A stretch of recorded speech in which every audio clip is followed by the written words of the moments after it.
नमस्कार दोस्तों, कैसे हैं आप लोग। आज हम बात करेंगे इम्यूनिटी के ऊपर। जैसे कि आप लोग बहुत ज़्यादा देख रहे हैं कि कोई ना कोई प्रॉब्लम से परेशान है, बार बार डॉक्टर के पास जा रहे हैं ट्रीटमेंट के लिए। पहले आप स्टार्टिंग में छोटे मोटे ट्रीटमेंट के लिए जाते थे, खांसी जुकाम के लिए। कंटिन्यू जाते जाते आप नोटिस कर रहे होंगे वो प्रॉब्लम आपकी सीवियर हो गई है और वो एक से ज़्यादा मल्टीपल प्रॉब्लम हो रही है।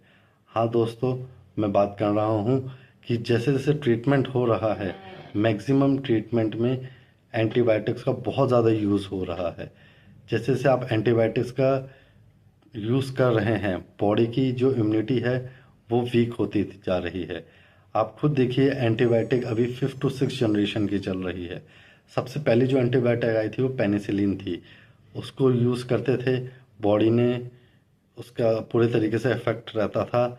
जैसे जैसे उसका यूज़ होने लगा, बैक्टीरिया ने अपनी रेजिस्टेंस पावर बढ़ाने लगे। फिर उसके बाद सेकेंड जनरेशन की एंटीबायोटिक आई और फिर थर्ड, फिर फोर्थ, ऐसे ऐसे अभी एजिथ्रोमाइसिन बहुत ज़्यादा चल रही है। जैसे कि आप नोटिस कर रहे होंगे कि आप एंटीबायोटिक जितना ज़्यादा लेंगे, बॉडी के अंदर बैक्टीरिया उतने ज़्यादा रेजिस्टेंस पावर बनाते जाएंगे और आपकी इम्यूनिटी डाउन होती जाएगी। इसलिए हर कोई भी प्रॉब्लम में एंटीबायोटिक नहीं लीजिए, स्पेशली एक्यूट केस के अंदर। आजकल लोग मेडिकल स्टोर पे जाके बिना डॉक्टर कंसल्टेशन के एंटीबायोटिक ले लेते हैं। वो फिर आगे जाके उनको प्रॉब्लम होती है और उनकी सबकी एक मेंटेलिटी रहती है, एंटीबायोटिक तो ली है, 3 या से 7 दिन का इसका कोर्स है, मैंने एक बार स्टार्ट कर दिया, मैं पूरी लूँगा। ज़रूरी नहीं है कि आप डॉक्टर से बिना पूछे कोई भी एंटीबायोटिक्स लीजिए। आगे जाके ये आपकी किडनियों को डैमेज करेंगे, लंग्स को डैमेज करेंगे और लीवर को डैमेज करेंगे। क्योंकि आप कोई भी एलोपैथी मेडिसिन खाते हैं, सबसे पहले वो आपके लीवर में जाती है, लीवर में मेटाबॉलाइज होके जहाँ उसको काम करना है बॉडी ऑर्गन में ब्लड स्ट्रीम के थ्रू जाती है, फिर ये किडनी से एक्सक्रीट होती है, किडनी से बाहर निकलती है। तो ये अपना इम्पैक्ट लीवर पे भी छोड़ती है और किडनी पे भी छोड़ती है। तो जो ओवर यूज़ हो रहा है, जो बार बार अपन एंटीबायोटिक ले रहे हैं, इससे शरीर की इम्यूनिटी डाउन हो रही है। आप देखिएगा, पहले आप छोटे बच्चों को सिर्फ खांसी जुकाम के लिए लेके जाते थे, कंटिन्यू एंटीबायोटिक के ट्रीटमेंट चलते हुए उनका क्रोनिक कफ भी हो जाता है, ब्रोंकाइटिस भी हो जाता है, इवन अस्थमा वाले सिम्टम्स भी आने लगते हैं।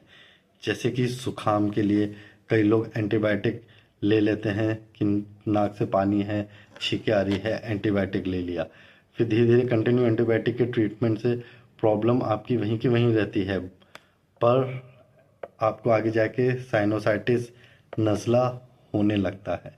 वैसे ही लोग सर दर्द के अंदर पेन किलर एंटीबायोटिक लेने चालू कर देते हैं कि गैस्ट्रिक इशू है या कोई खिंचाव आया है या कोई इन्फेक्शन से है।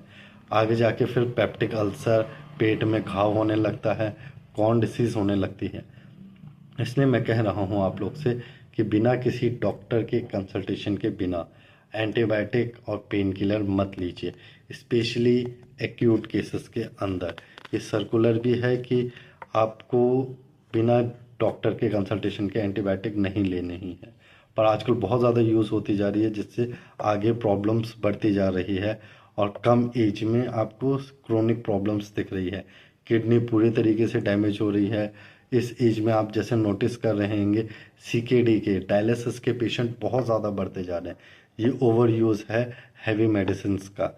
इसलिए कोशिश कीजिए, एंटीबायोटिक, पेन किलर आप किसी भी बिना डॉक्टर के कंसल्टेशन के नहीं लेंगे, और लेना भी रहे तो लंबे टाइम तक यूज़ नहीं करेंगे, स्पेशली एक्यूट केस में बिल्कुल नहीं।